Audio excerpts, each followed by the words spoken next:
Parfois, tout ce que nous avons à faire, c'est respirer. Dans un monde qui exige vitesse, résultats immédiats et réactions constantes, le calme devient une force silencieuse, une stratégie puissante. Le stoïcisme nous enseigne que ce que nous maîtrisons réellement, c'est notre attitude, notre perception et nos actions. Ce n'est pas en courant derrière les choses qu'elles arrivent plus vite, mais en nous ancrant dans la paix intérieure que nous les attirons. Et c'est exactement ce que nous allons explorer aujourd'hui. Chaque objectif, chaque ambition, chaque rêve commence par un esprit clair.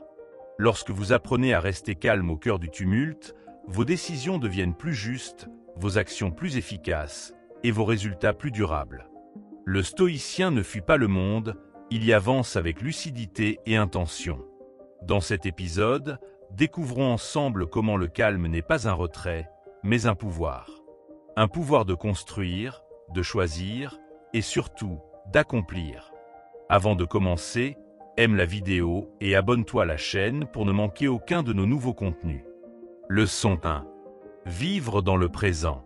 Imagine que tu marches dans la rue, le soleil caresse ton visage, les oiseaux chantent, mais toi, tu es perdu dans tes pensées. Tu rumines le passé ou tu stresses pour l'avenir. Pendant ce temps, la vie, la vraie, te file entre les doigts. Le stoïcisme nous rappelle une vérité simple. Le seul moment qui existe vraiment, c'est maintenant. Pas hier, pas demain. Maintenant. Prends l'exemple d'un arbre. Quand tu le regardes vraiment, tu vois ses feuilles danser dans le vent, ses branches solides, ses racines invisibles mais puissantes. C'est une leçon de présence. La nature ne s'inquiète pas, ne regrette pas. Elle est juste là, pleinement. Et si tu faisais pareil, si, au lieu de t'agiter mentalement, tu t'arrêtais pour observer, écouter, ressentir? Même chose avec les gens. Combien de fois es-tu en train de discuter, tout en préparant déjà ta réponse dans ta tête? Tu crois écouter, mais en réalité, tu attends ton tour pour parler. Le stoïcisme nous invite à une écoute active, entendre vraiment l'autre, sans jugement, sans agenda. C'est un cadeau rare aujourd'hui. Un chien, lui, sait vivre dans le présent. Quand il joue à fond. Quand il se repose, c'est avec abandon. Il ne se demande pas « Et si mon maître partait ?» ou « Pourquoi mon os a moins de goût qu'hier ?» Il profite. Point. Nous, humains, avons perdu cette simplicité. Nous compliquons tout avec nos peurs et nos projections. La pleine conscience, c'est ça. Remarquer la chaleur de ton café, le son des pas sur le trottoir, le sourire d'un inconnu. Des détails infimes, mais qui tissent la richesse de la vie. Quand tu es présent, tu remarques ces choses. Quand tu es ailleurs, elles disparaissent, comme si elles n'avaient jamais existé. Le passé, tu ne peux pas le changer. L'avenir, tu ne peux pas le contrôler totalement. Mais ce petit espace entre les deux, cette seconde où tu respires, où tu choisis ton attention, ça, c'est ton pouvoir. Les stoïciens disaient, tout ce que tu as, c'est ton esprit et ta perception. Alors, pourquoi les gaspiller en distractions inutiles? Essaie un exercice. Pendant 5 minutes, sois complètement là. Si tu manges, goûte vraiment. Si tu marches, sens tes pieds toucher le sol. Pas de musique, pas de podcast, juste toi et l'instant. Au début, c'est étrange. On se rend compte à quel point on fuit le présent. Mais avec l'habitude, ça devient une force. Les problèmes ne disparaîtront pas, bien sûr. Mais en t'ancrant dans le présent, tu leur enlèves leur pouvoir de t'étouffer. Une pensée angoissante, observe-la, sans la suivre. Une tâche difficile, focalise-toi sur l'action, pas sur le « et si je rate ». Le présent est un refuge, pas une prison. Au final, vivre ici et maintenant, c'est ça, la vraie liberté. Pas besoin d'attendre des circonstances parfaites. La beauté, la paix, sont déjà là, dans les choses simples. Le stoïcisme ne te promet pas une vie sans tempête, mais il t'apprend à danser sous la pluie, en regardant chaque goutte comme un miracle éphémère. Alors, aujourd'hui, choisis un moment pour t'arrêter. Respire. Regarde autour de toi. Sois là, vraiment. Parce que ce moment, comme tous les autres, ne reviendra jamais. Et c'est précisément ce qui le rend précieux. Leçon 2. Pratique de la gratitude. Tu te réveilles, il fait froid dehors, et ta première pensée est « encore une journée grise ». Mais attends. Et si, au lieu de ça, tu remarquais la chaleur de ta couette, le fait d'avoir un toit, une tasse de thé fumante qui t'attend? C'est ça, la gratitude. Pas une pensée magique qui efface les problèmes, mais un choix délibéré de voir ce qui est bon, même petit. Le stoïcisme nous enseigne que notre bonheur ne dépend pas des circonstances, mais de notre façon de les interpréter. Un même événement peut être une malchance ou une opportunité. Tout dépend du regard que tu poses dessus. La gratitude, c'est l'outil le plus simple pour entraîner ton esprit à voir la lumière plutôt que l'ombre. Prends l'exemple d'une soupe chaude en hiver. Rien d'extraordinaire, n'est-ce pas? Pourtant, quand tu y penses, c'est un petit miracle. Quelqu'un a cultivé les légumes, préparé le bouillon, inventé la recette. Et toi, tu es là, à en profiter. La gratitude transforme l'ordinaire en extraordinaire. Sans elle, même un festin semble banal. Chaque soir, note 3 choses qui t'ont marqué positivement dans la journée. Pas besoin de grands événements, un rire partagé, un rayon de soleil, un mot gentil. Au début, ça peut sembler artificiel. Mais avec le temps, ton cerveau va commencer à scanner automatiquement ta journée pour y déceler les moments de grâce, comme un détecteur de beauté cachée. Quand tu es reconnaissant, tu es forcément présent. Tu ne peux pas dire « merci » pour quelque chose dont tu n'es pas conscient. C'est pour ça que la gratitude et la pleine conscience vont ensemble. Elle t'empêche de vivre en pilote automatique, prisonnier de tes ruminations. Elle te ramène à ce qui est réel, tangible, ici et maintenant. Même dans les jours difficiles, il y a toujours quelque chose à apprécier.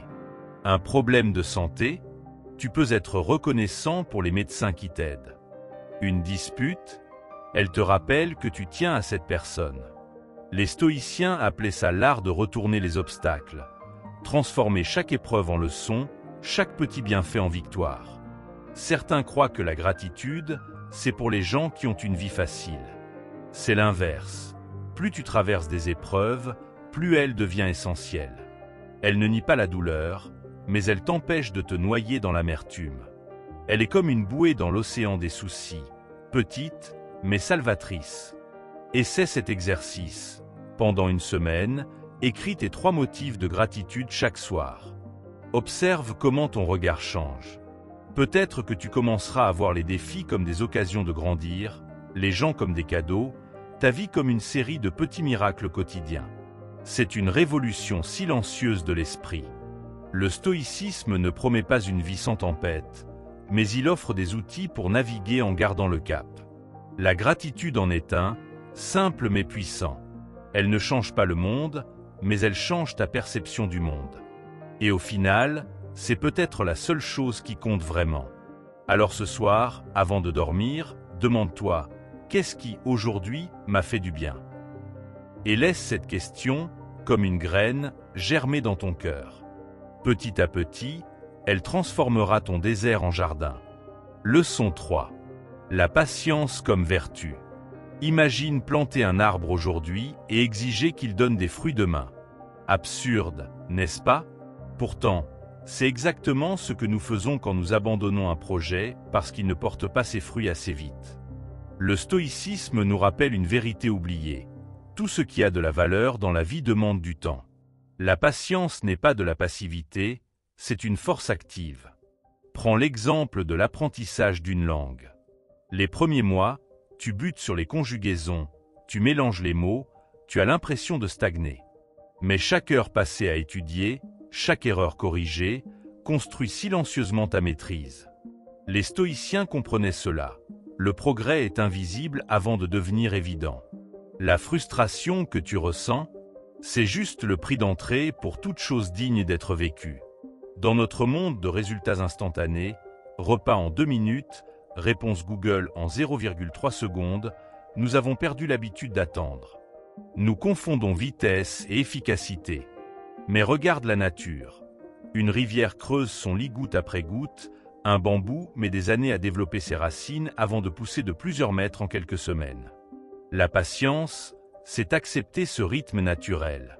L'entrepreneur qui construit son entreprise jour après jour, malgré les ventes maigres du début, pratique la patience stoïcienne.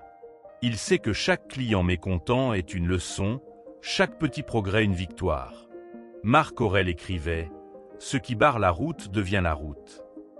Les obstacles ne sont pas des signes pour abandonner, mais des étapes nécessaires. La patience se cultive comme un muscle. Commence petit, lis 10 pages par jour d'un livre exigeant, travaille 20 minutes sans distraction sur ton projet, observe tes réactions quand tu dois faire la queue. Ces micro-exercices t'apprennent à dialoguer avec ton impatience, à la dompter sans la nier. Petit à petit, tu développes l'art de persévérer sans exiger de récompense immédiate. Attention, être patient ne signifie pas tout accepter passivement. C'est l'équilibre subtil entre ce que tu peux changer, tes efforts, et ce que tu ne peux pas contrôler, le temps que prendra le résultat. Le stoïcisme distingue ces deux domaines avec clarté. Agis sur le premier, accepte le second. Quand l'impatience te gagne, pose-toi cette question. Dans 5 ans, cette attente m'importera-t-elle encore? Souvent, tu réaliseras que ce qui te semble urgent maintenant n'est qu'un grain de sable sur la longue plage de ta vie. La patience, c'est garder les yeux fixés sur l'horizon tout en mettant un pied devant l'autre. Les grands artistes le savent. Un chef-d'œuvre se construit couche après couche, retouche après retouche. Rien de durable ne s'improvise. Ta vie aussi est une œuvre en cours. Certains jours, tu n'en verras pas le progrès. Continue quand même. Comme le disait Sénèque, chaque nouveau jour est une nouvelle vie pour celui qui sait le voir ainsi. Alors la prochaine fois que tu sentiras l'impatience te ronger, respire. Rappelle-toi que les racines poussent dans l'obscurité avant que la fleur n'éclose. La vraie maîtrise ne consiste pas à trouver des raccourcis, mais à embrasser le voyage dans toute sa longueur. Un pas, puis un autre encore. C'est ainsi qu'on construit une vie solide, pierre après pierre. Leçon 4. Accueillir le changement. Un fleuve ne reste jamais le même. Hier, ses eaux étaient calmes. Aujourd'hui, elles sont tumultueuses. Demain, elles gèleront peut-être. Et pourtant, le fleuve reste lui-même.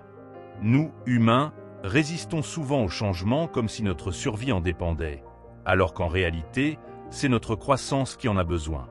Le stoïcisme nous enseigne que le changement n'est pas un ennemi, mais un maître exigeant et précieux. Pense à un arbre en automne. Perdre ses feuilles pourrait sembler un échec, un signe de faiblesse. En réalité, c'est une stratégie brillante pour traverser l'hiver et renaître au printemps. Nos vies suivent le même rythme. Certaines choses doivent tomber pour laisser place à du nouveau. Un licenciement, une rupture, un déménagement forcé. Ces tempêtes nous déracinent momentanément pour nous permettre de grandir ailleurs. La créativité naît souvent de la contrainte. Quand un chemin se ferme, nous sommes obligés d'en imaginer un autre, parfois plus audacieux. Les stoïciens appelaient cela l'art de retourner les obstacles.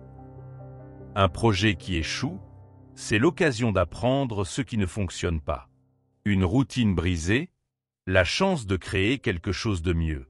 Le changement force nos muscles d'adaptation à se développer. Imagine un potier dont l'œuvre s'effondre soudainement sur le tour. Au lieu de maudire l'argile, il peut y voir une opportunité.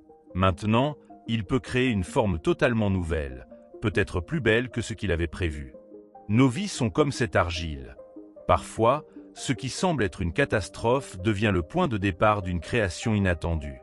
La résilience ne signifie pas rester debout comme une statue dans la tempête, mais plier comme un roseau pour ne pas rompre. Les Japonais ont une pratique appelée kintsugi, où ils réparent les poteries brisées avec de l'or, mettant en valeur les cicatrices. Nos vies devraient être comme ces œuvres. Chaque fracture devenant une partie précieuse de notre histoire, chaque revers transformé en or par la manière dont nous le surmontons. Le développement personnel ressemble souvent à une métamorphose. La chenille ne pourrait pas imaginer le vol si elle refusait de se dissoudre dans sa chrysalide. Nous aussi, nous devons parfois accepter de ne plus reconnaître notre vie pour découvrir des versions plus fortes, plus sages de nous-mêmes. Comme le disait Sénèque, ce n'est pas parce que les choses sont difficiles que nous n'osons pas, c'est parce que nous n'osons pas qu'elles sont difficiles. Certains changements sont doux, d'autres nous arrachent la peau. Mais tous partagent une caractéristique, ils finissent par passer. Le stoïcisme nous rappelle que notre pouvoir ne réside pas dans le contrôle des événements, mais dans notre capacité à choisir comment nous les traversons. Un marin n'arrête pas le vent, mais il peut ajuster ses voiles. Pratique cet exercice. Quand un changement t'ébranle, demande-toi quelle nouvelle porte pourrait s'ouvrir grâce à cela. Tu seras surpris de voir comment ton esprit, une fois libéré de la résistance, commence à repérer des opportunités là où tu ne voyais que des problèmes. C'est ça, la véritable flexibilité mentale. Le changement est la seule constante de l'univers. Plutôt que de t'épuiser à nager contre le courant, apprends à danser avec les vagues. Certaines t'emporteront vers des rivages inattendus, plus riches que ceux que tu avais imaginés. Comme l'écrivait Marc Aurèle, l'obstacle devient la voie. Ton plus beau chapitre commence peut-être juste après ce tournant que tu redoutais. Alors, la prochaine fois que le sol tremblera sous tes pieds, rappelle-toi, les tremblements de terre créent aussi des montagnes. Et c'est souvent du haut de ces sommets inattendus qu'on découvre les plus belles vues. Le changement n'est pas la fin de ton histoire, juste le début d'un nouveau chapitre que tu ne savais pas avoir besoin de vivre. Leçon 5. Communication et empathie. Combien de disputes pourraient être évitées si nous apprenions vraiment à écouter? Pas juste entendre les mots, mais comprendre ce qui se cache derrière. Le stoïcisme nous enseigne que la qualité de nos relations ne dépend pas des autres, mais de notre capacité à écouter avec bienveillance et à répondre avec sagesse. Une conversation n'est pas un combat à gagner, mais un pont à construire. Prends l'exemple d'une simple discussion de couple. Lui dit « Tu ne m'écoutes jamais ». Elle répond « Mais si, je t'entends ». Et le malentendu s'installe. Entendre, ce n'est pas écouter. L'écoute véritable implique de mettre de côté nos préjugés, nos réponses toutes prêtes, pour vraiment chercher à comprendre l'émotion derrière les mots. C'est un acte d'humilité et de respect. L'empathie, c'est cette capacité à se mettre à la place de l'autre sans pour autant s'oublier soi-même. Imagine un ami qui traverse une rupture. Tu pourrais lui donner des conseils, lui dire « passe à autre chose ». Mais ce dont il a besoin, c'est peut-être juste qu'on reconnaisse sa peine. Ça doit être vraiment dur en ce moment. Parfois, la meilleure réponse n'est pas une solution, mais une présence. Nos blessures émotionnelles, aussi douloureuses soient-elles, contiennent souvent des leçons précieuses. Une trahison nous apprend l'importance de la confiance. Un mot blessant nous rappelle le pouvoir du langage. Les stoïciens voyaient dans ces épreuves des occasions de grandir. Ce qui nous brûle aujourd'hui nous fortifie pour demain, disait Épictète. La douleur n'est pas un ennemi, mais un professeur sévère mais juste. Pourtant, combien de fois réagissons-nous au lieu de répondre? Quelqu'un nous critique, et immédiatement nous contre-attaquons ou nous fermons comme une huître. La communication stoïcienne propose une troisième voie. Respirer, laisser passer l'émotion initiale, puis choisir comment réagir. Entre le stimulus et la réponse, il y a toujours cet espace de liberté où se niche notre pouvoir de changement. Pratique cet exercice simple. Dans tes prochaines conversations, efforce-toi de reformuler ce que dit l'autre avant d'exprimer ton opinion. Si je comprends bien, tu te sens. Cette petite pause magique transforme les dialogues. Soudain, les tensions s'apaisent, les cœurs s'ouvrent. Tu seras surpris de voir combien les gens se sentent entendus et à quel point les échanges deviennent plus riches. L'empathie ne signifie pas tout accepter. On peut comprendre pourquoi quelqu'un agit mal sans excuser son comportement. C'est cette nuance qui fait toute la différence entre la compassion et la complaisance. Les stoïciens parlaient de bienveillance ferme, la capacité d'être à la fois chaleureux et intègre, souple et solide. Les conflits les plus difficiles cachent souvent les besoins les plus simples, être vu, être reconnu, être valorisé. Quand une discussion dégénère, demande-toi, qu'est-ce que cette personne cherche vraiment? Derrière la colère, il y a souvent de la peur. Derrière les reproches, un besoin d'amour. Apprendre ce langage secret des émotions, c'est acquérir un super pouvoir relationnel. La communication authentique est un antidote puissant à la solitude moderne. Dans un monde hyperconnecté, nous n'avons jamais été aussi seuls. Prendre le temps d'écouter vraiment, de partager vulnérabilité et espoir, c'est recréer du lien véritable. Comme le disait Marc Aurèle, nous sommes faits pour travailler ensemble, comme les pieds, les mains, les paupières. Alors aujourd'hui, offre à quelqu'un le cadeau de ton attention totale. Sans téléphone, sans jugement, sans préparer ta réponse. Juste être là, pleinement. Tu découvriras peut-être que les meilleures conversations ne sont pas celles où l'on parle le plus, mais celles où l'on écoute avec le cœur. Et qui sait, tu pourrais bien te redécouvrir toi-même à travers les mots des autres. Leçon 6. Silence et réflexion. Le monde moderne est une machine à bruit. Notifications, écrans, conversations en continu. Nous noyons nos pensées dans un océan de distractions. Et si le secret de la sagesse se trouvait justement dans ces espaces de silence que nous fuyons tant? Le stoïcisme nous invite à redécouvrir la puissance du calme, ce lieu intérieur où nos choix deviennent conscients plutôt qu'impulsifs. Prends le réveil matinal. La plupart d'entre nous sautent du lit et attaquent leur journée à 100 à l'heure. Mais imagine commencer par 5 minutes de silence, juste à observer ta respiration, à laisser tes pensées se déposer comme des feuilles dans l'eau calme. Ce simple rituel change tout. Tu deviens acteur de ta journée plutôt que réactif aux événements. Le soir aussi, le silence est précieux. Combien de fois t'es-tu couché en ressassant des conversations, des regrets, des j'aurais dû? Quelques minutes de recul dans le calme permettent de trier ses pensées. Les stoïciens pratiquaient cela systématiquement. Que ai-je bien fait aujourd'hui? Qu'est-ce que je pourrais améliorer? Sans jugement, juste en observateur bienveillant de ta propre vie. Dans ces moments de silence, quelque chose de magique se produit. Tu commences à distinguer ce qui compte vraiment de ce qui est accessoire. Une dispute qui te semblait capitale apparaît soudain dérisoire. Une petite joie oubliée ressurgit comme un trésor. Le silence agit comme un tamis qui filtre l'essentiel de l'éphémère. Nos réactions impulsives nous jouent souvent des tours. Un mot blessant lancé trop vite, une décision prise sous l'émotion. Le silence intérieur crée un espace entre l'événement et ta réponse. Dans cet espace, tu retrouves ton pouvoir de choisir. Comme le disait Épictète, ce qui trouble les hommes, ce ne sont pas les choses, mais les jugements qu'ils portent sur les choses. Pratique ceci. Chaque jour, trouve un lieu où tu pourras être seul avec toi-même. Une pièce, un parc, même les toilettes feront l'affaire.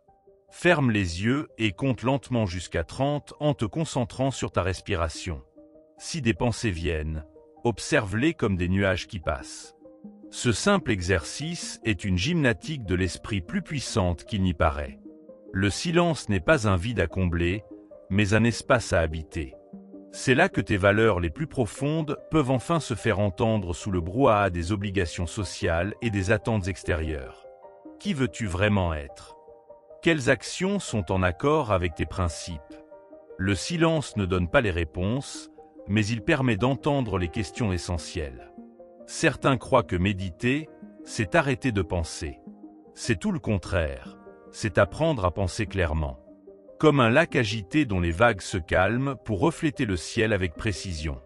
Tes décisions, tes relations, toute ta vie gagne en qualité quand elles émanent de cette clarté retrouvée. Le stoïcisme ne propose pas de fuir le monde, mais de s'y engager avec pleine conscience. Ces pauses quotidiennes sont ton ancre, le moyen de ne pas te laisser emporter par le courant. Elles te rappellent que tu n'es pas tes pensées, ni tes émotions, tu es la conscience qui les observe. Alors ce soir, avant de dormir, essaie, assieds-toi 5 minutes dans le calme. Revis ta journée sans jugement, comme si tu regardais un film. Demain matin, avant de saisir ton téléphone, offre-toi ce moment de silence. Petit à petit, tu découvriras que ces pauses apparemment vides sont en réalité les plus riches de toutes. Le silence n'est pas simplement l'absence de bruit, c'est un espace sacré où l'âme peut enfin s'entendre penser. Dans ce refuge intime, Nos pensées agitées se déposent lentement comme des particules dans un verre d'eau trouble qui retrouve sa clarté. Les anciens stoïciens comprenaient cette nécessité. Sénèque recommandait de se retirer régulièrement en soi-même pour examiner ses progrès et ses écueils. Ce n'est pas par hasard que les plus grands philosophes, scientifiques et artistes ont toujours chéri leurs moments de solitude et de silence. Ces pauses ne sont pas du temps perdu, mais du temps investi dans ce qu'il y a de plus précieux, notre développement intérieur. Sans ces moments de recul, nous risquons de devenir des marionnettes réagissant mécaniquement aux stimuli extérieurs plutôt que des êtres conscients façonnant délibérément leur existence. La pratique quotidienne du silence agit comme un filtre qui sépare l'essentiel du superflu dans nos vies.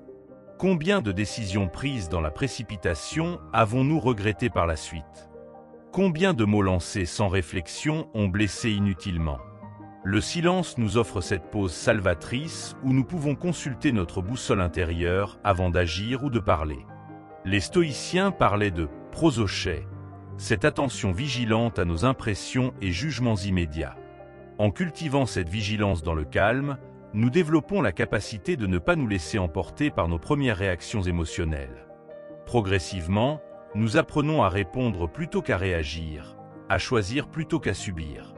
Le matin, le silence est une page blanche où nous pouvons intentionnellement tracer les grandes lignes de notre journée avant que le monde n'y griffonne ses exigences.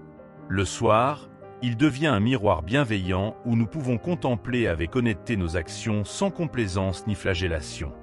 Marc Aurèle, dans ses Pensées pour moi-même, nous a laissé l'exemple parfait de cette pratique réflexive. Ces moments de recul permettent de distinguer ce qui dépend de nous de ce qui ne dépend pas de nous. Distinction fondamentale dans la philosophie stoïcienne. En identifiant clairement cette frontière, nous économisons une énergie précieuse que nous gaspillons trop souvent à vouloir changer l'inchangeable. Dans notre société hyperstimulée, le silence est devenu un acte de résistance tranquille contre la dispersion mentale. Chaque notification, chaque sollicitation extérieure fragmente notre attention et émousse notre capacité de concentration profonde. Les stoïciens contemporains que nous sommes doivent délibérément créer des zones protégées de calme dans nos emplois du temps surchargés. Ces oasis de silence ne sont pas des luxes, mais des nécessités pour qui veut vivre en accord avec ses principes plutôt qu'en réaction constante aux demandes extérieures. En préservant ces moments, nous préservons notre intégrité et notre liberté intérieure face aux innombrables tentatives de capter notre attention. Le silence est également le terrain d'entraînement idéal pour développer notre maîtrise de soi. Lorsque nous restons immobiles et silencieux, toutes nos tensions, nos impatiences et nos distractions habituelles remontent à la surface avec une clarté parfois inconfortable. Plutôt que de fuir cet inconfort, les stoïciens nous invitent à l'observer avec curiosité et bienveillance. Pourquoi cette agitation? Quelle peur ou quel désir se cache derrière cette incapacité à rester tranquille? En apprivoisant progressivement ces manifestations de notre psyché dans le cadre sécurisant du silence volontaire, nous nous armons pour mieux faire face aux turbulences de la vie quotidienne. Il existe un paradoxe fascinant dans la pratique du silence. Plus nous nous taisons extérieurement, plus nous entendons distinctement notre dialogue intérieur. Ce flux constant de pensées, souvent chaotique et répétitif, constitue la matière première de notre travail philosophique. Les stoïciens comparaient l'esprit à un jardin qu'il faut cultiver avec soin. Le silence est là où qui permet de désherber les pensées inutiles ou nuisibles pour laisser place aux semences de vertu et de sagesse.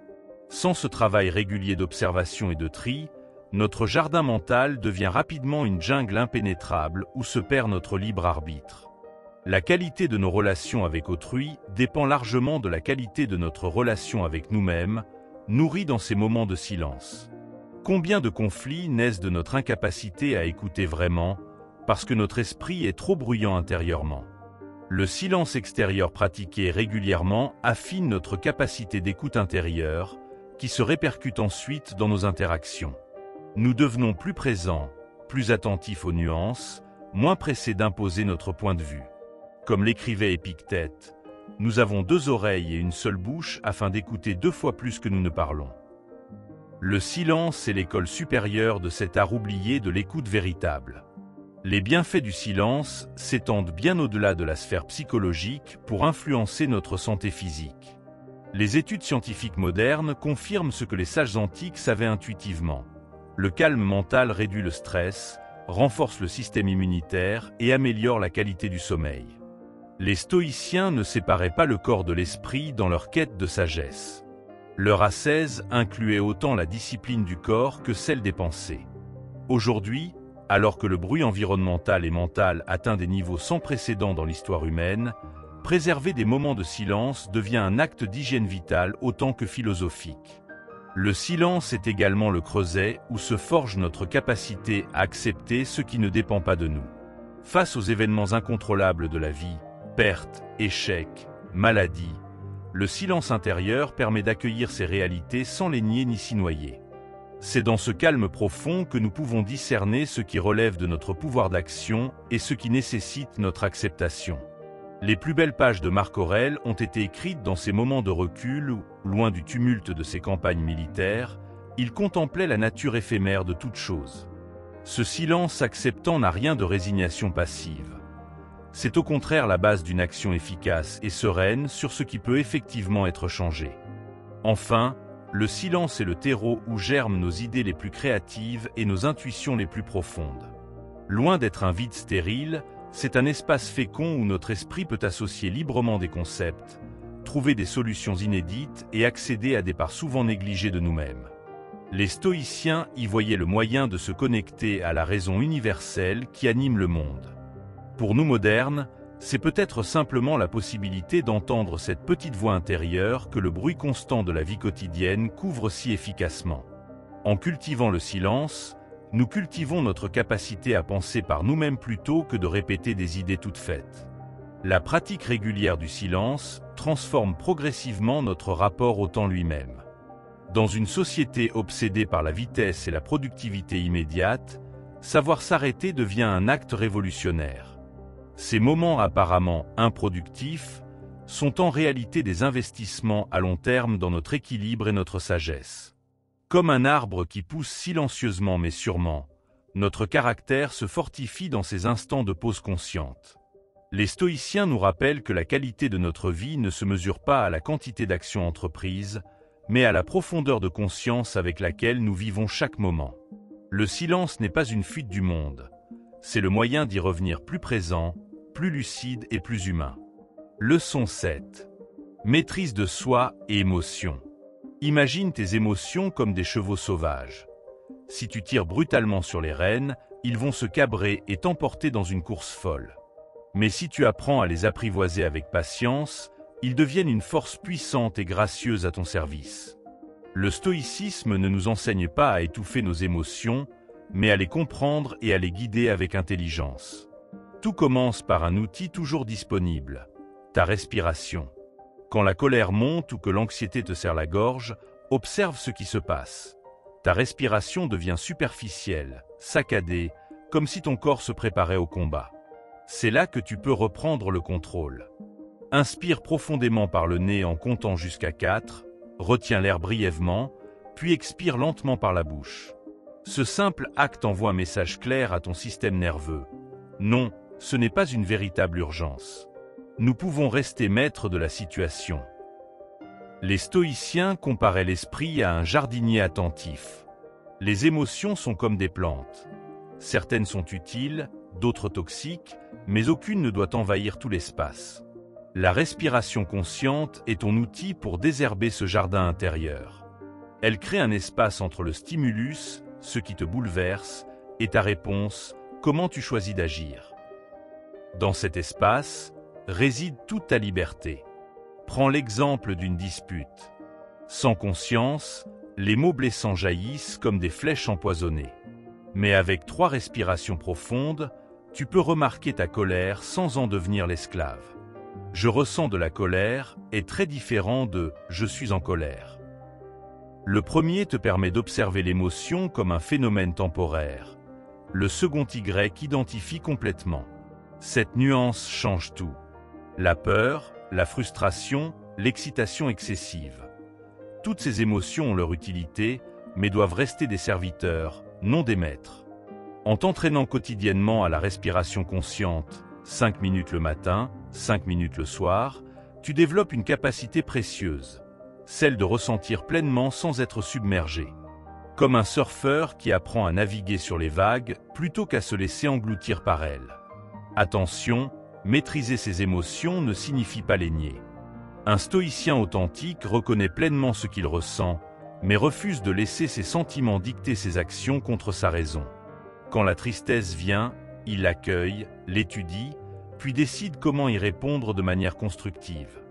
Cette approche équilibrée évite les deux extrêmes, l'explosion impulsive et le refoulement malsain. Pratique ceci.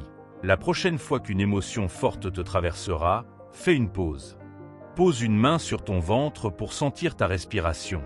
Nomme l'émotion avec précision. C'est de l'irritation plutôt qu'un vague « je me sens mal ». Demande-toi, cette émotion m'invite-t-elle à une action utile? Si oui, agis. Sinon, laisse-la passer comme un nuage dans le ciel. Ce petit rituel transformera ta relation à ton monde intérieur. Les grands orateurs et leaders le savent. Avant de prendre la parole dans une situation tendue, ils marquent un silence et respirent profondément. Ce n'est pas du théâtre. C'est une technique ancestrale pour laisser la raison reprendre les commandes. Tu peux appliquer cela dans ta vie quotidienne. Avant de répondre à un email énervant, dans l'ascenseur avant une réunion importante ou quand tes enfants poussent tes limites. Souviens-toi que chaque émotion a un message à délivrer. La colère pointe souvent vers une injustice perçue. La peur signale un danger potentiel. La tristesse révèle une perte ou un besoin insatisfait. En respirant consciemment, tu deviens capable d'entendre ces messages sans en être terrorisé. C'est ça, la vraie maîtrise de soi. Comprendre le langage de tes émotions pour y répondre avec sagesse plutôt que de les combattre stupidement. Au fil du temps, cette pratique transforme ton caractère. Les situations qui te bouleversaient deviennent des défis gérables. Tu développes cette qualité tellement stoïcienne. L'équanimité, cette stabilité intérieure qui te permet de rester centré dans la tempête. Et le plus beau, tu découvriras que sous les vagues agitées de tes émotions se trouve toujours ce calme profond, ton ancre intérieure, toujours présente, toujours fidèle. Il suffit de respirer pour s'y reconnecter. La respiration consciente agit comme un pont entre le corps et l'esprit, révélant combien ils sont intimement liés. Lorsque tu inspires profondément, tu envoies un signal de sécurité à tout ton être, désamorçant les réactions de stress primitives qui faussent ton jugement. Les stoïciens de l'Antiquité pratiquaient déjà cette attention au souffle bien avant que la science moderne ne prouve ses bienfaits sur le système nerveux. Chaque expiration longue active le système parasympathique, ce frein naturel qui contrebalance l'accélérateur du stress. Imagine pouvoir appuyer sur ce bouton de pause interne à tout moment de la journée, même dans les situations les plus tendues. Cette capacité s'affine avec la pratique régulière, comme un muscle qui se fortifie progressivement. Au début, tu remarqueras tes émotions seulement après coup, puis pendant leur déroulement, et enfin tu apprendras à en percevoir les premiers signaux avant qu'elles ne prennent le contrôle. Ce développement progressif suit exactement le principe stoïcien de la progression par petites étapes vers la sagesse. Nos sociétés modernes nous ont conditionnés à fuir l'inconfort émotionnel par toutes sortes de distractions. Écran, nourriture, achats compulsifs. La respiration consciente brise ce cercle vicieux en nous ramenant face à nous-mêmes avec bienveillance. Quand tu restes présent à ta respiration malgré l'inconfort d'une émotion difficile, tu entraînes ton esprit à tolérer la frustration sans réagir impulsivement. Les stoïciens appelaient cela l'endurance carteria, une vertu essentielle pour développer la force de caractère. Progressivement, tu découvres que les émotions les plus intenses ont une durée limitée si on ne les alimente pas par des pensées en boucle. Comme un feu sans combustible, elles finissent par s'éteindre d'elles-mêmes. Cette prise de conscience est libératrice. Tu n'es pas obligé d'obéir à chaque impulsion émotionnelle, tu peux simplement observer son passage comme un phénomène naturel. La maîtrise des émotions par la respiration n'a rien d'une répression froide et mécanique. Au contraire, c'est un processus vivant qui t'apprend à danser avec tes états internes. Certains jours, ta respiration sera comme une mer calme, d'autres jours comme une tempête à traverser. L'important est de maintenir cette attention bienveillante, sans jugement. Marc Aurèle écrivait « Tu as pouvoir sur ton esprit, pas sur les événements extérieurs. Réalise cela et tu trouveras la force. La respiration est précisément ce levier de pouvoir toujours accessible. Quand tu sens monter l'impatience dans une file d'attente, au lieu de ruminer, tu peux en profiter pour t'entraîner à des respirations profondes. Transforme ces moments frustrants en opportunités d'entraînement stoïcien. Bientôt, tu remarqueras avec amusement comment des situations qui t'auraient autrefois énervé deviennent des occasions de pratiquer ta sérénité. Le corps garde la mémoire des émotions non résolues sous forme de tension physique. Une respiration superficielle et bloquée est souvent le signe d'émotions refoulées ou mal gérées. En réapprenant à respirer pleinement, tu permets à ces nœuds émotionnels de se défaire progressivement. Les stoïciens recommandaient l'examen régulier de ses pensées et émotions, et la respiration consciente est un outil parfait pour ce travail d'introspection. Lorsque tu inspires, imagine que tu apportes de l'oxygène et de la lumière à tes zones intérieures, obscurcies par des émotions non reconnues. En expirant, visualise le relâchement des tensions et des vieux schémas qui ne te servent plus. Cette pratique régulière nettoie le miroir de ta conscience pour y voir plus clair dans tes motivations et réactions. Petit à petit, tu développes une connaissance intime de ton paysage émotionnel, avec ses crêtes et ses vallées, sans plus en avoir peur. Les émotions sont comme des visiteurs. Certaines sont agréables, d'autres difficiles, mais aucune ne reste éternellement.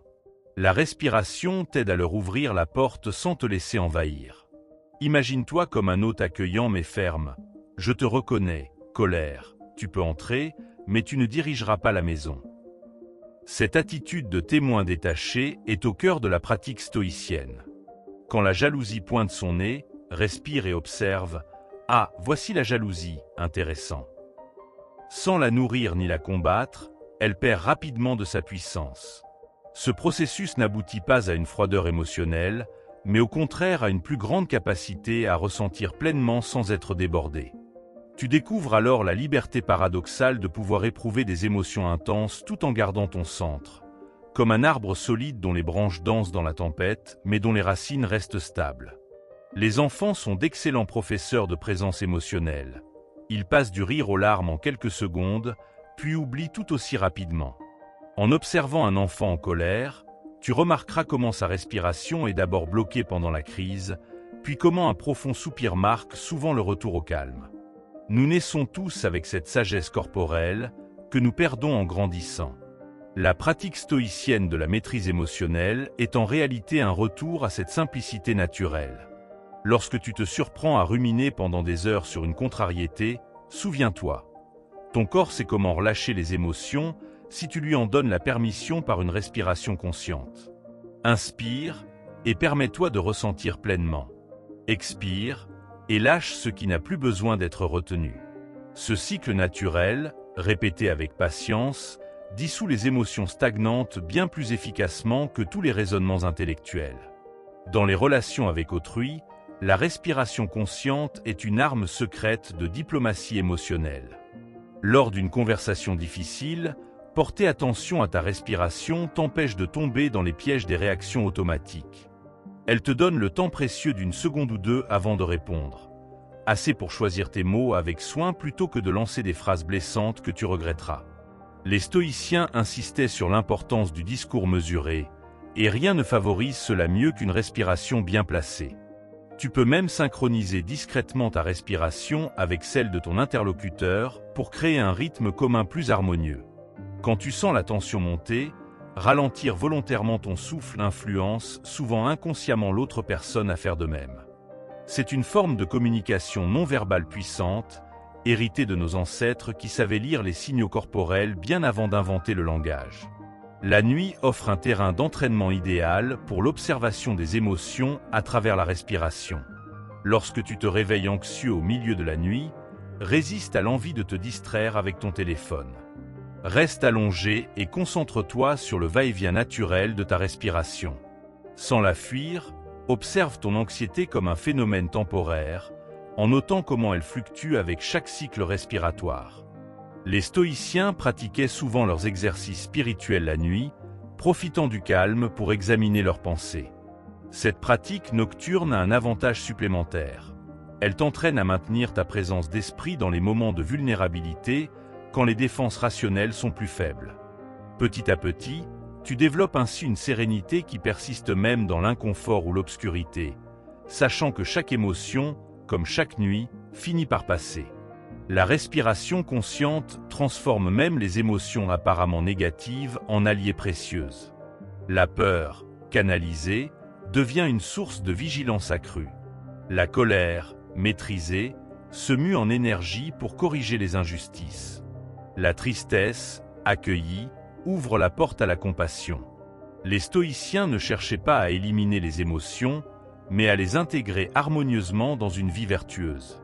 En respirant avec une émotion plutôt que contre elle, tu découvres ses nuances et ses messages cachés.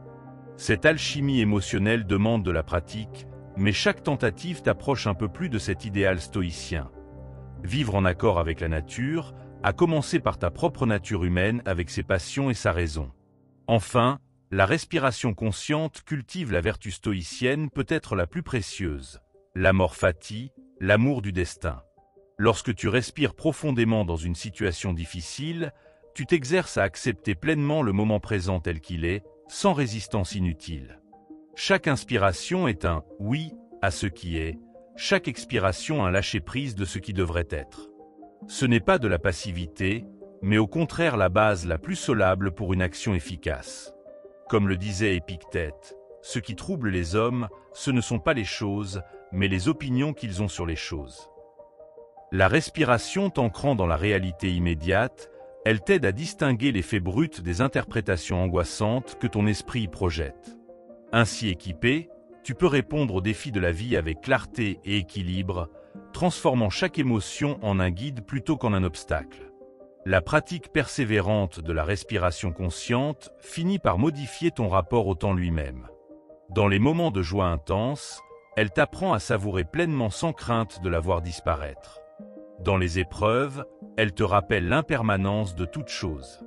Les stoïciens voyaient dans cette conscience aiguë du moment présent le secret de la liberté intérieure.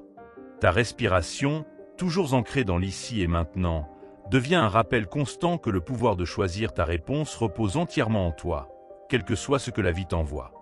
Ainsi, petit à petit, sans effort visible mais avec une détermination tranquille, tu sculptes en toi cette stature intérieure que les anciens appelaient la sagesse, non pas l'absence d'émotion, mais l'art sublime de les chevaucher avec grâce et discernement. Leçon 8. Discipline et concentration. Imagine ton attention comme un rayon de soleil. Si tu le disperses partout, il ne réchauffera rien. Mais si tu le concentres sur un seul point, il peut allumer un feu. Le stoïcisme nous enseigne que la discipline n'est pas une prison, mais au contraire la clé qui libère notre potentiel. Chaque non à une distraction est en réalité un « oui » à ce qui compte vraiment pour toi. Prends l'exemple d'un arbre fruitier. Tu ne peux pas lui demander de donner des récoltes abondantes sans l'arroser régulièrement. Ta concentration, c'est cette eau précieuse. Chaque séance de travail profond, chaque moment où tu résistes à la tentation de regarder ton téléphone, c'est une goutte qui nourrit tes projets. Au début, les effets sont invisibles. Puis, un jour, les fruits apparaissent, mais seulement si tu as été patient et constant. Nous vivons dans un monde qui veut nous voler notre attention à chaque instant. Les réseaux sociaux, les notifications, les sollicitations permanentes, autant de petits voleurs d'énergie. Les stoïciens anciens n'avaient pas ces distractions, mais ils connaissaient déjà l'importance de protéger leur espace mental. Comme Sénèque l'écrivait, « Ce n'est pas que nous avons peu de temps, c'est que nous en perdons beaucoup. » La discipline commence par des choix simples mais fermes. Fixe-toi une tâche importante chaque matin et accomplis-la avant toute autre chose. Crée des zones sans distraction dans ta journée, comme des îlots de concentration. Rappelle-toi, chaque fois que tu cèdes à une interruption, il te faut ensuite de longues minutes pour retrouver ta profondeur de travail. C'est comme si tu arrêtais d'arroser ton arbre chaque fois que quelqu'un passe à côté. Ton énergie mentale est limitée, comme un réservoir qui se vide au fil de la journée. Les stoïciens recommandaient de placer les tâches les plus exigeantes au moment où ton esprit est le plus frais. Pose-toi cette question chaque matin. Quelle est la chose qui, si je la fais aujourd'hui, me fera sentir que ma journée a été réussie. Puis fais-la en premier, avant que les demandes extérieures ne vident ton réservoir. La discipline n'est pas une privation, mais un investissement. Quand tu dis non à une soirée télé sans intérêt, tu dis oui à ton projet de lecture. Quand tu résistes à l'envie de vérifier tes emails pour la 10e fois, tu donnes à ton esprit le cadeau de la concentration profonde. Petit à petit, ces choix façonnent ton caractère aussi sûrement que l'eau sculpte la pierre. Les distractions ne sont pas seulement extérieures. Les plus dangereuses viennent de notre propre esprit. Je devrais vérifier ce détail. Je ferai mieux demain. D'abord une petite pause. Ces pensées semblent innocentes, mais elles sabotent nos projets. Apprends à les reconnaître et à les remettre à leur place avec fermeté mais sans dureté. Comme un jardinier retire les mauvaises herbes pour protéger ses plantes. La concentration est un muscle qui se renforce avec l'entraînement. Commence par de courtes périodes de travail sans interruption, 25 minutes peuvent suffire au début. Puis augmente progressivement. Tu découvriras bientôt cet état de flux où le temps semble disparaître et où tu deviens pleinement absorbé par ce que tu fais. Les stoïciens appelaient cela l'art de se concentrer sur la tâche présente et le considéraient comme une forme de méditation en action. La vraie discipline n'a rien d'une rigidité froide. C'est au contraire l'intelligence de dépenser ton énergie là où elle fera la différence. Comme un arbre qui ne gaspille pas sa sève, mais la dirige vers les branches qui porteront des fruits. En protégeant ainsi ton temps et ton attention, tu construis jour après jour la vie que tu veux vraiment vivre, plutôt que de laisser les autres la dessiner pour toi. Rappelle-toi, les grands chênes commencent par de petits glands, mais seulement s'ils sont nourris chaque jour sans exception. Tes rêves aussi ont besoin de cette constance. Alors aujourd'hui, choisis une chose importante, juste une, et donne-lui ton attention complète, comme un rayon de soleil concentré. Demain, fais de même. Et ainsi, goutte après goutte, tu feras fleurir ta propre grandeur. Leçon 9. Résilience et respect d'autrui. Imagine un roseau dans la tempête. Il plie, parfois jusqu'à toucher le sol, mais il ne rompt pas.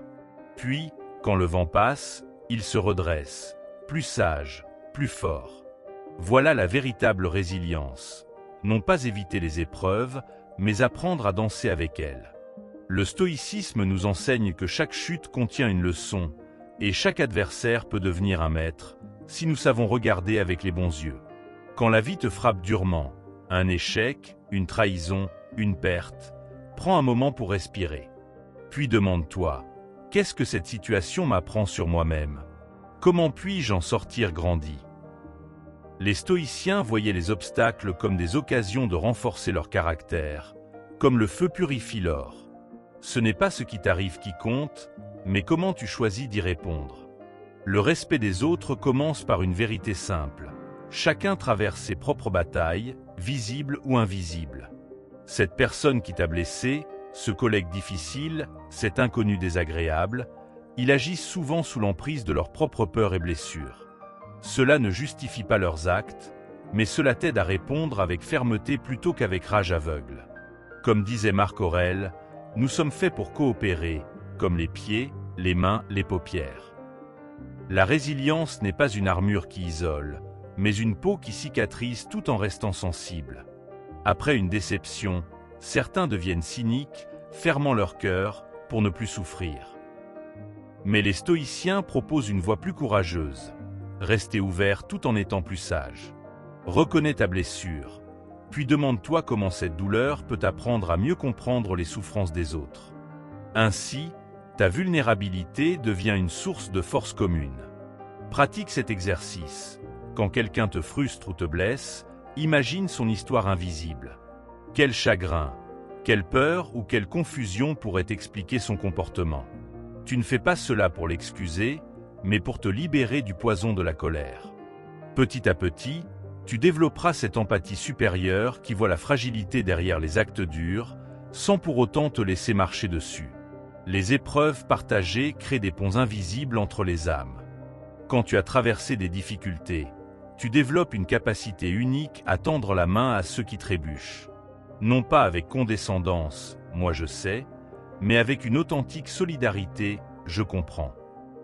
Les stoïciens appelaient cela la sympatheia, la reconnaissance que nous sommes tous liés dans le grand tissu de l'humanité. La vraie résilience évite deux extrêmes, jouer la victime éternelle, pourquoi moi? Et prétendre que tout va bien, ça ne me touche pas. La voix stoïcienne est plus nuancée. Oui, cela me blesse. Oui, c'est injuste. Maintenant, que puis-je en faire de constructif? Cette attitude transforme les expériences amères en compost pour ta croissance. Le respect le plus profond naît lorsqu'on réalise que chaque personne, même la plus difficile, est ton égale en humanité. Elle aspire au bonheur, craint la souffrance, tout comme toi. Cette prise de conscience ne te demande pas d'aimer tout le monde, mais de voir en chacun un frère ou une sœur dans cette aventure tumultueuse qu'est la vie. Comme le soulignait Épictète, ce n'est pas ce qui arrive qui trouble les hommes, mais leur jugement sur ce qui arrive. Quand tu te relèves après une épreuve, tu gagnes bien plus que de la force. Tu gagnes en compassion. Tu sais désormais combien les chutes font mal, et combien une main tendue au bon moment peut sauver. Ainsi, tes blessures deviennent des sources de bonté, tes cicatrices des cartes pour guider les autres. La vie continuera à te tester, c'est inévitable. Mais avec une pratique stoïcienne, tu développeras cette résilience tranquille qui ne maudit pas les tempêtes, mais apprend à naviguer en elles. Et surtout, tu découvriras ce paradoxe magnifique. C'est souvent en étant brisé que l'on devient plus entier, en tombant que l'on apprend à se relever, et en souffrant que l'on apprend à vraiment respecter la souffrance des autres. Voilà le chemin du sage, non pas parfait, mais toujours en marche, un pas après l'autre. Leçon 10. Affronter la peur de l'inconnu. Imagine un enfant qui voit la mer pour la première fois. Il pourrait être terrifié par l'immensité ou émerveillé par son mystère. Tout dépend du regard qu'il pose sur elle. L'inconnu est exactement comme cette mer. Il peut t'engloutir ou t'élever, selon comment tu choisis de l'aborder. Le stoïcisme nous enseigne que l'incertitude n'est pas notre ennemi, mais une maîtresse exigeante qui nous révèle à nous-mêmes. Quand l'anxiété face à l'avenir te saisit, rappelle-toi cette vérité simple. L'inconnu est le seul endroit où la croissance est possible. Tout ce que tu maîtrises déjà était autrefois étranger et effrayant. Marcher, parler, aimer. Tout cela fut un jour un territoire inexploré. Les stoïciens voyaient dans chaque peur une invitation à étendre les frontières de leur courage, petit à petit. La vie est comme un livre dont tu ne connais pas les chapitres à venir. Certains lisent cette histoire avec appréhension, guettant les mauvaises surprises. D'autres y voient une aventure dont ils sont le héros. La différence? Une simple question. Qu'est-ce que cette situation peut m'apprendre? Pose-la chaque fois que l'inconnu te fait hésiter, et regarde comment ton anxiété se transforme en curiosité. Nos peurs les plus profondes sont souvent des ombres projetées par notre imagination, pas des réalités. Le stoïcisme propose un remède radical. Au lieu de fuir ces ombres, avance vers elles avec lucidité. Demande-toi, quel est le pire qui pourrait vraiment arriver? Et comment pourrais-je y faire face? Ce simple exercice dissipe 90% de nos craintes irrationnelles. Les 10% restants, ce sont les défis qui forgeront ton caractère. L'inconnu te révèle tes vraies forces. Comme un athlète ne découvre ses limites qu'en les poussant, tu ne connais ta résilience que face à l'imprévu. Les stoïciens pratiquaient la préméditation des difficultés, non pour s'inquiéter, mais pour s'entraîner à répondre avec sagesse quand ces difficultés surviendraient vraiment. Ainsi préparé, l'inattendu devient un test intéressant plutôt qu'une menace. Pratique ceci. Chaque semaine, fais délibérément une petite chose qui te sort de ta zone de confort. Parle à un inconnu, prends un nouveau chemin, essaie une activité inhabituelle. Observe comment ton esprit réagit. Ces micro-défis sont comme des vaccins contre la peur. Ils t'immunisent progressivement contre la paralysie face aux grands changements. Quand l'incertitude te tourmente, reviens à l'instant présent. L'inconnu du futur n'existe pas encore. Celui du passé est déjà derrière toi. Le seul territoire à explorer vraiment, c'est l'ici et maintenant. Respire, regarde autour de toi, reconnecte-toi aux sensations immédiates. Comme l'écrivait Sénèque, Les souffrances anticipées sont pires que les souffrances réelles. L'anxiété est souvent bien pire que ce qu'elle redoute. Les plus belles découvertes de l'humanité sont nées du courage d'affronter l'inconnu. Les navigateurs ont traversé des océans, les scientifiques ont exploré des théories folles, les artistes ont osé des formes nouvelles. Ta vie personnelle suit la même logique. Chaque fois que tu as osé malgré la peur, tu as gagné en profondeur et en liberté. Le stoïcisme ne promet pas l'absence de crainte, mais la conviction qu'elle ne doit pas avoir le dernier mot. L'inconnu est aussi le berceau des possibilités. Derrière chaque « je ne sais pas » se cache un « peut-être que ». Magnifique. En apprenant à tolérer l'incertitude, tu développes une flexibilité mentale précieuse. La capacité à voir plusieurs futurs possibles sans t'accrocher désespérément à un seul. Cette ouverture est la marque des esprits véritablement libres. Finalement, la peur de l'inconnu n'est que l'envers de ton désir de sécurité illusoire. Les stoïciens le savaient. Le seul vrai refuge est en toi, dans ta capacité à choisir comment interpréter et répondre aux événements. Alors quand l'incertitude t'effraie, souviens-toi, tu portes déjà en toi tout ce qu'il faut pour naviguer dans le brouillard. Pas besoin de voir tout le chemin, juste le prochain pas. Et après, le suivant. Ainsi avance le sage, non pas sans crainte, mais sans laisser la crainte décider à sa place. L'inconnu agit comme un miroir grossissant qui révèle nos attachements cachés et nos résistances profondes. Quand nous sentons cette pointe d'anxiété face à l'incertitude, c'est souvent le signe que nous nous accrochons trop fortement à un résultat précis, une identité figée ou un futur idéalisé. Les stoïciens pratiquaient l'exercice de l'exil imaginaire. Se représenter volontairement la perte de ce à quoi nous tenons pour en apprécier la valeur sans en devenir esclave. Cette pratique délicate nous apprend à danser avec l'incertitude tout en restant ancrés dans nos valeurs fondamentales. Elle transforme la peur de perdre en gratitude pour ce que nous avons ici et maintenant.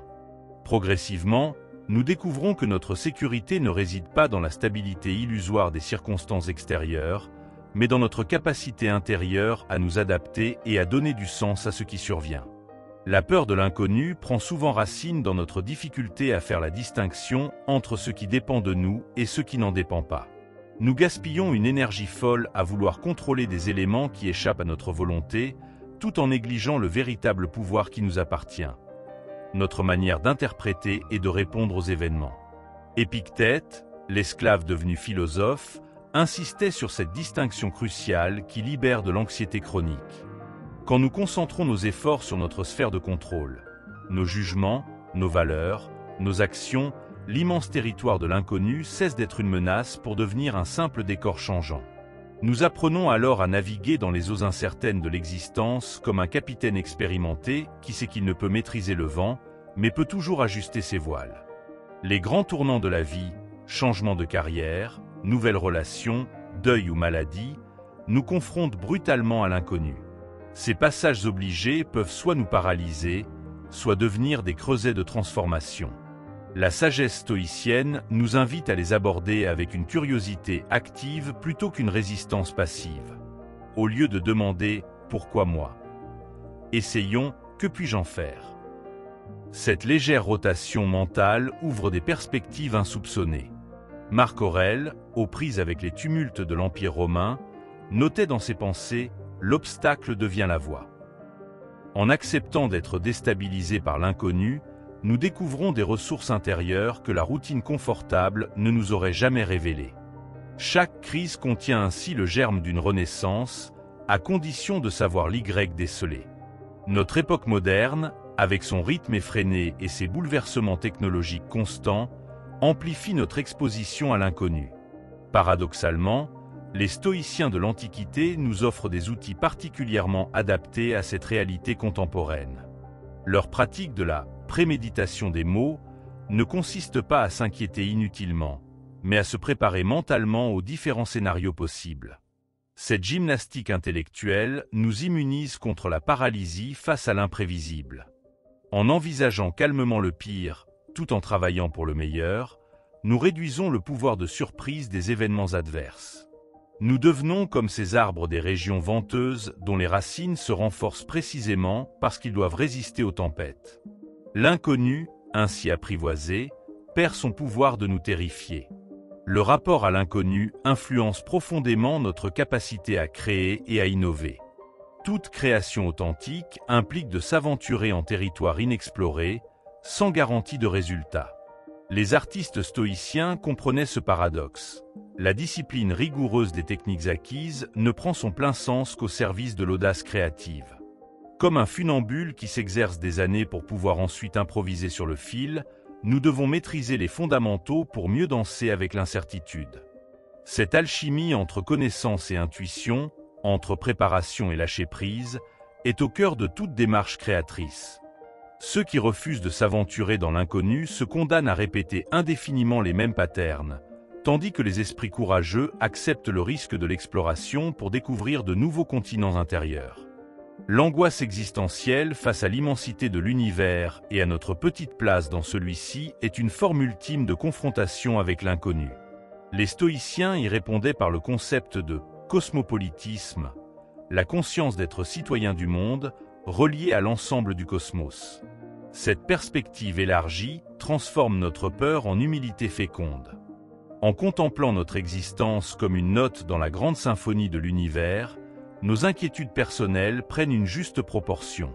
Nous ne sommes ni le centre du monde ni des êtres insignifiants, mais des participants conscients à un mystère bien plus vaste que nous. Cette vision à la fois réaliste et émerveillée permet d'embrasser l'inconnu avec une sérénité active, comme un voyageur qui accepte de ne pas tout comprendre du pays qu'il traverse, mais s'engage pleinement dans l'aventure. Les relations humaines constituent peut-être le territoire d'inconnu le plus riche et le plus redouté. Chaque être humain est un continent mystérieux dont nous ne percevons que les côtes. La peur de l'autre, de ses réactions imprévisibles, de sa différence, est une forme courante d'anxiété face à l'inconnu. Les stoïciens proposent ici une voie médiane. Ne pas projeter nos attentes sur autrui, mais ne pas non plus le considérer comme totalement énigmatique. En nous appuyant sur notre commune humanité, nous pouvons aborder chaque rencontre avec une curiosité bienveillante. La célèbre maxime « Ne juge pas ton prochain avant d'avoir marché 1000 lunes dans ses mocassins » reflète cette attitude stoïcienne d'humilité face au mystère d'autrui. En acceptant de ne jamais totalement connaître l'autre, nous lui permettons de se révéler progressivement et nous nous ouvrons à des relations plus authentiques. Le vieillissement et la mort représentent l'inconnu ultime que tout être humain doit affronter. La culture contemporaine tente souvent d'occulter cette réalité, tandis que la philosophie stoïcienne nous invite à la regarder en face avec lucidité et courage. Sénèque écrivait « C'est toute la vie qui nous apprend à mourir », suggérant que chaque instant prend sa valeur précisément parce qu'il est limité. En intégrant consciemment notre mortalité, nous cessons de gaspiller notre temps dans des futilités et nous concentrons sur l'essentiel. Cette confrontation avec l'inconnu final nous enseigne à vivre avec plus d'intensité et d'authenticité. Loin d'être morbide, cette prise de conscience libératrice nous permet de savourer pleinement le présent tout en travaillant à laisser un héritage positif. La mort, ce grand inconnu, devient ainsi non pas un épouvantail, mais un rappel précieux de la valeur unique de chaque journée. La peur de l'inconnu est souvent liée à notre difficulté à tolérer l'imperfection et le provisoire. Nous voulons des réponses définitives, des solutions parfaites, des certitudes absolues.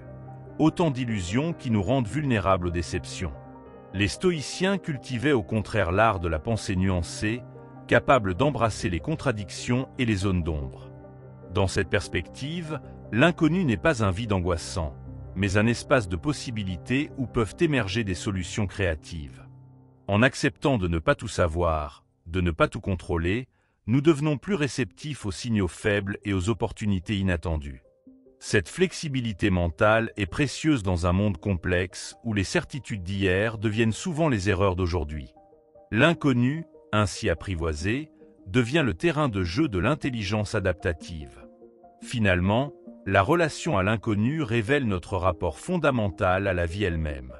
Ceux qui la considèrent comme une menace à réduire vivent dans une vigilance épuisante. Ceux qui l'accueillent comme une aventure à explorer développent une résilience joyeuse. Les stoïciens, avec leur réalisme caractéristique, proposent une troisième voie. Voir la vie comme une matière première que nous pouvons sculpter par nos choix et nos interprétations. L'inconnu n'est alors ni bon ni mauvais en soi. C'est notre manière d'y répondre qui crée la valeur. En cultivant cette attitude active et responsable, nous transformons progressivement nos peurs en compétences, nos résistances en curiosité, nos angoisses en présence attentive. Ainsi, pas à pas, nous devenons ces sages voyageurs pour qui l'inconnu n'est plus un motif de terreur, mais la source même de la véritable découverte, celle de nos propres ressources insoupçonnées.